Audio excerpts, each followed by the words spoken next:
Nivea Vélez. Señor presidente,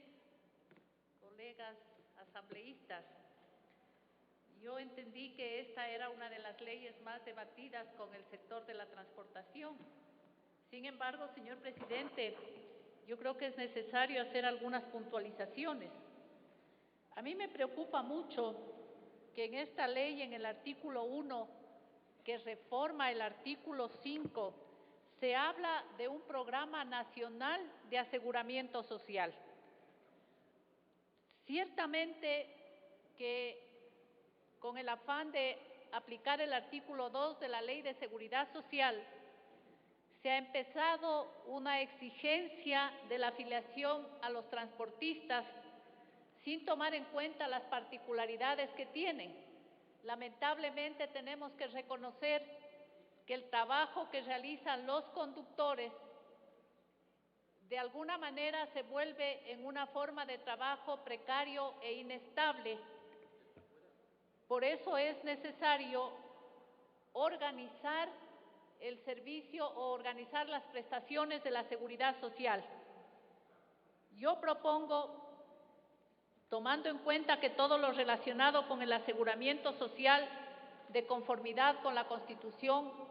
de la República, le corresponde al sistema de seguridad social del IES,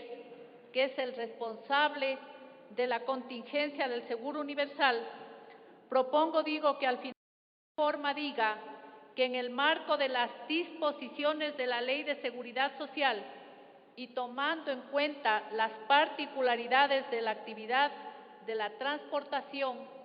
se aplique la Ley de Seguridad Social. Pero no podemos generar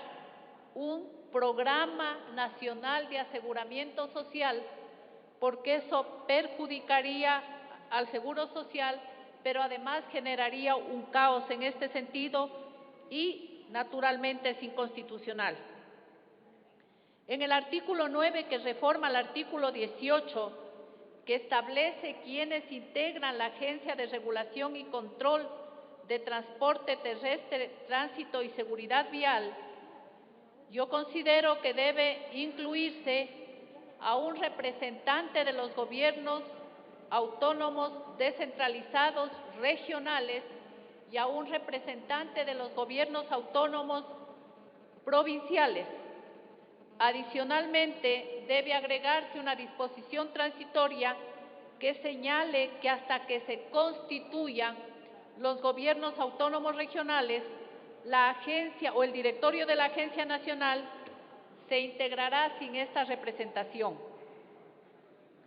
En el artículo 11, que sustituye al 20 de las funciones y atribuciones del directorio de la Agencia Nacional de Regulación y Control, en el numeral 3, se establece que entre una de sus funciones está elaborar y poner a consideración del Ministerio el plan o planes tradicionales de transporte terrestre, de tránsito y seguridad. Yo considero que no podemos generar una centralización en un ministerio, poniéndole al ministerio para que apruebe, poniendo como condición para la aprobación que primero sea puesto a consideración de un ministerio. Por eso propongo que quede simplemente elaborar y aprobar el plan o planes nacionales de transporte terrestre y tránsito y seguridad. En este mismo artículo, en el numeral 21, se pone como atribución del directorio de las agencias de regulación regular y autorizar el funcionamiento de los centros de revisión y control técnico vehicular aprobados por los gobiernos autónomos descentralizados.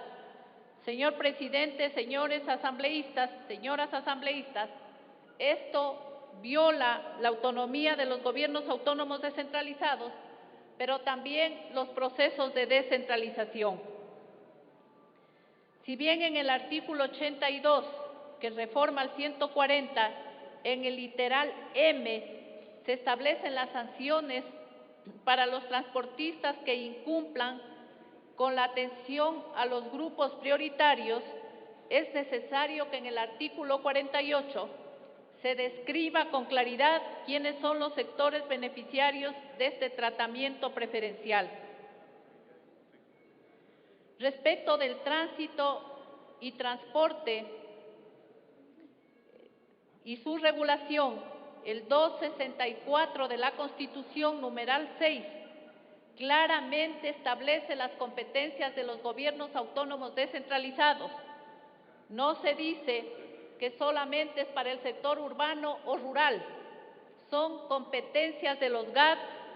y si es necesario hay que precisarlo porque justamente esta puerta abierta que se ha dejado ha servido para que se generen muchos actos de corrupción cuando quienes tienen que impulsar la transportación en el sector rural vía crucis a la Comisión Nacional de Tránsito para que se tramiten sus permisos. Yo creo que hay que precisarlo, pero la Constitución en este sentido es absolutamente clara.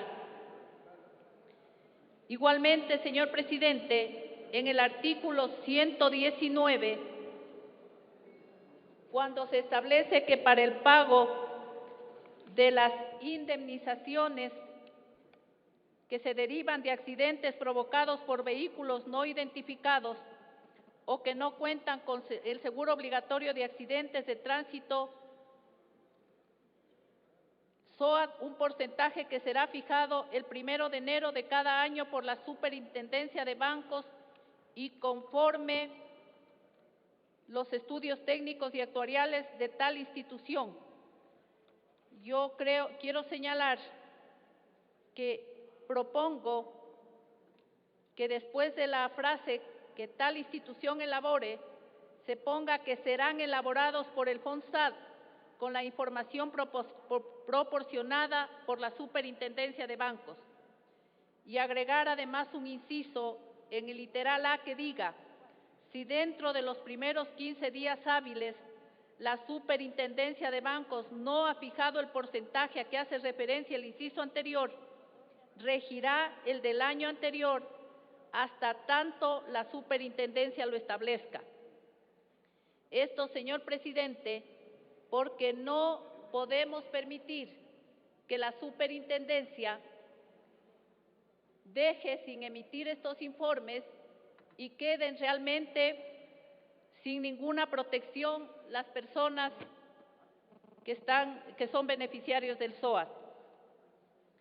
Señor presidente, señores y señoras asambleístas, considero que siendo una ley de gran responsabilidad, necesita y apoyo el planteamiento de que regrese a la comisión para que pensando en que en esta ley vamos a garantizar la vida de miles y miles de personas, vamos a garantizar también la estabilidad laboral de quienes trabajan como conductores en las empresas de transporte, esta ley tiene que ser más debatida y deben recogerse las observaciones que durante estos 2 días de debate se han hecho llegar. Yo considero, señor presidente, que no solamente tenemos que escuchar al sector de los transportistas, sino que debemos tener presente que es un servicio que se presta al sector ciudadano y por lo tanto tienen también los ciudadanos que ser parte de los debates en torno a esta ley. Gracias, señor presidente.